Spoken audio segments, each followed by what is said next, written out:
And of course, these two players that I mentioned, Orna and Ramos, are the two Sinag Lakas players of the game, and they will be interviewed by Kimberly Anvidcula.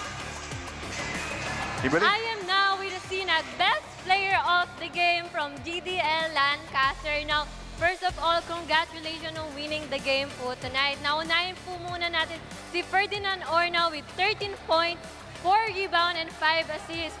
Now, my question po is, dominant po kayo all throughout the game. Ano po ba yung mindset nyo going to the game po?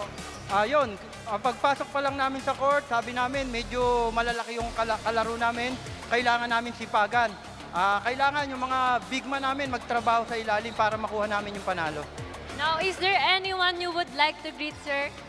Medyo marami ha. Good evening sa lahat. Binabati ko si Boss Jerry De Luna, Mervin Cortez Lancaster, at saka siyempre yung asawa ko, yung tao sa bahay, relative, si Boss Raul, saka lahat ng teammate ko, yung anak ko, si Ashley, at saka si Andre, saka si JK. Punta kayo dyan, lahat ng relatives ko sa Caloocan, Batang Kankalo, binabati ko. MMC Boys, binabati ko. Thank you, thank you. Now for Sir Alan Ramos with 18 points, 6 out of 9 from 3-point field. Grabe po yung score nyo. Now being a best player po, what can we expect from you with your upcoming game po?